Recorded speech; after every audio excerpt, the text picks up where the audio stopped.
I'm Darvanique. I'm Nye London. I'm a singer-songwriter, national acting coach, makeup advisor. And I am a spiritual life coach, business entrepreneur, and real estate investor. Gotta say real estate investor second. And we're your new host of Pretty Smart. Pretty Smart. Real pretty. Pretty damn smart. What's up, girl? What's up? What's going on? Happy Friday. Happy Friday. We got a toast. We got a toast. Hey, listen. We got a toast. We got a toast. We'll save the toast. We're going to put that toast in there. We're going to save that toast. We're going to put that toast in there. We got to have a toast. So y'all can toast. We're going to air toast right now, but we're going to bring the real deal. Air toast. Air toast. Toast to wealth, abundance, pretty smart. Pretty smart. What the heck does that mean, though? What does that mean? It sounds like you're being real vain, though, right now when you said that. No. So, pretty smart is more than just looking good on the surface. This is where beauty goes beyond the surface. Truly, totally, right? Absolutely, because beauty is always in the eyes of the beholder. Always. So what looks beautiful to you is going to look different for somebody else. So it's deeper than just some eyelashes and lip gloss, ladies and gentlemen. Absolutely. Come on, because we got it for y'all. Look. It's more than just a fly suit and some cufflinks. Pretty smart.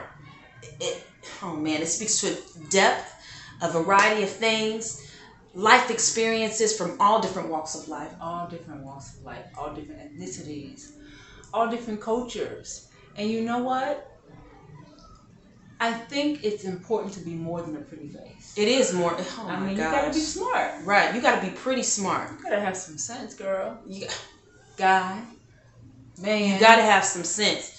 All beauty fades, yet only wisdom remains. So this is a platform where you will see where we dive into the wisdom of individuals' lives, their experiences, and what did they tap into to persevere and become pretty on the other side. Mm-hmm. We'll see you guys in just a moment.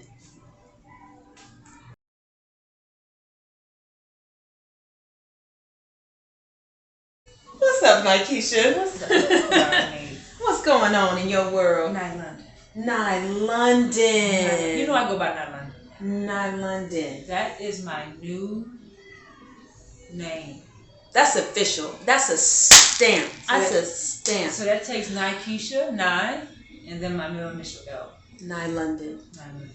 So what's been going on? Because you brought to my attention, you was thinking about something, had something to do, makeup, something to... Where we at? You said makeup. Makeup. Mm-hmm. Makeup, that threw me. Oh, okay. Because when I think about makeup, I think about character. Right. So, Right. When you said makeup, what do you mean? Well, you said that you were thinking about something. Wardrobe, that has something to do with wardrobe. Well, for me, I know I help actors get into their wardrobe before they get into set and help them. I'm not a wardrobe stylist, but I help them get mentally dressed for the character. Mm-hmm. Yeah. If you will. That's good. Because I would say that I would help get them holistically ready for the character. Okay. Right? Okay. So, you know. I absolutely know. On set, how stressful it can be to your emotional body, mental, the pressure that you feel to get ready, to be prepared. And the anxiety that's behind all of that. That's part of the pressure. So, oh my goodness. So, here's the thing. You can look good, but are you mentally ready to perform is the thing. And that's the question.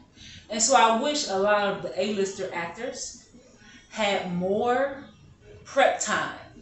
And I'm certain that where they are now in their careers, they wish they had more prep time as well. Mm-hmm. And so I think it would be good, Darvanique, if we just prep some people who want to be actors. Right. We've Right. got the industry experience. Right. We know what's expected of them in front of the camera and behind the camera. So why don't we just prep them? Absolutely. And I think what's most important is what happens behind the camera, which makes for a better performance on camera. How are you mentally? What's happening in your makeup room? What's happening in your dressing room?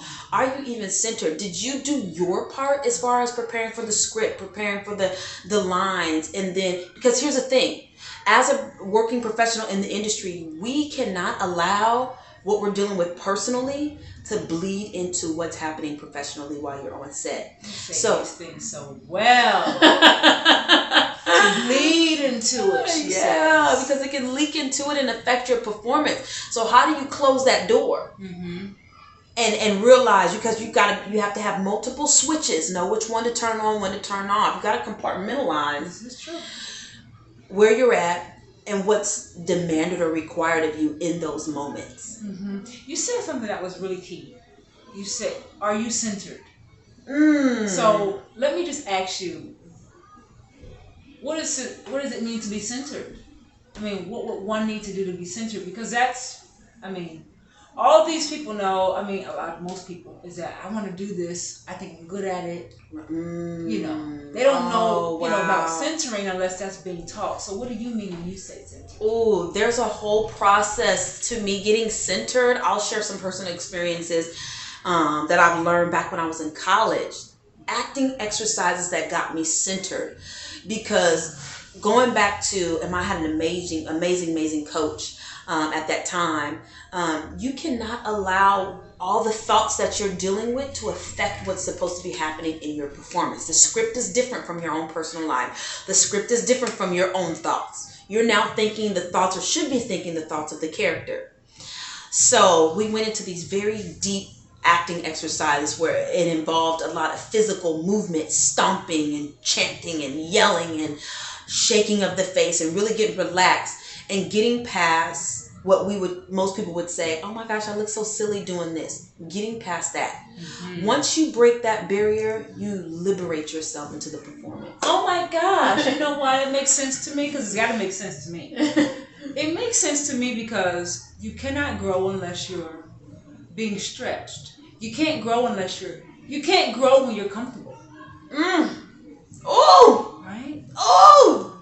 So most people don't want to stretch because they don't want to. Stretching requires a process. How about this? They say, "Oh, I want to do it. I want to do it." But then when they get to the process of doing it, they're like, "Oh, wait a minute, hold on." Absolutely.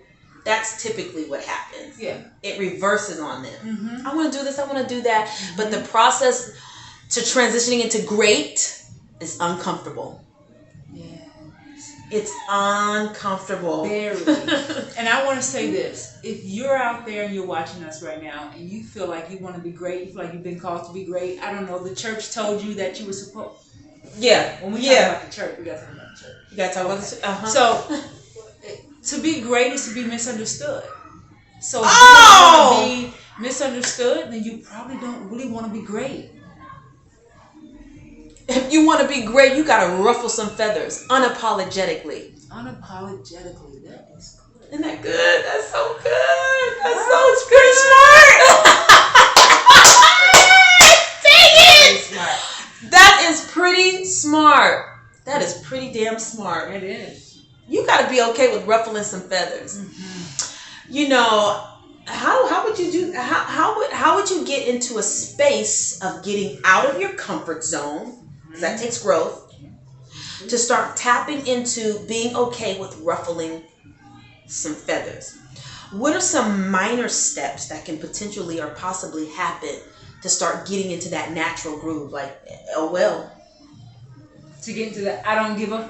Yeah. Yes. IDGAF. Right. What is that? Do you start small? Do you start within your environment and grow from there? I think you said it earlier when you talked about, you hinted along the lines of affirmations. Starting with that. You got to start with self-love. If you don't start with self-love, that is the basis of the foundation of everything. If you don't start there, you won't have your aha moments. right? Because you're not waking up to genuine, authentic self. You're waking up to the superficial every day. What you see on Instagram, what people are posting on Facebook, what your culture is assimilating out to you, right? Because the culture dictates a lot of what we do. Hip hop, dictates a lot. Pop culture in general dictates a lot about what you do, how you do it, when you do it, how you should feel about doing it. The culture dictates all of that. So I think you would start with self-love. And then I believe you would start with self-acceptance. Ooh, okay, what does that look like? What does self-love and self-acceptance look like to an individual who's sitting at home feeling like feeling like I'm not enough, I'm not worth it? Well, let me just tell you, self-acceptance is a huge pill to swallow. Yeah. It's not a good pill at all. It is one of the largest pills you will have to consume as a human being. You know what? You're absolutely right. That just blew my cap back. I'm called upon a moment where I experienced self-love, and it was an affirmation exercise that I did. And it was an app, and within the app, you open the app, and then there was these words that you speak to yourself. And it was a mirror reflection. And it says, and you had to say your name in the blink of the name. You always got mirrors going on around you. I gotta keep reflecting on me. I know, because I love that. it's not thee, it's me. It's not thee, it's me. Yes. So I think that's where that comes to. And in the reflection, this is the first time I ever cried saying, Darvinique, I love you. I can say it now. I built a lot of strength in between those years. Yeah. Darvinique, I love you, and I want the best for you. And I am going to give you the best. And it was this thing, and I wept like one of those ugly cries. I couldn't even get through the first few lines of the sentence of Darvinique, I love you. Yeah. When I got to the love part, I broke. I have a similar moment, so I get it. We are so used to people telling us, I love you. We are so used to expecting outside love to come to us, but do we ever stop and pause and say, Darvinique, I love you. John, I love you. I love you. I accept myself. Because you can never accept others until you accept you.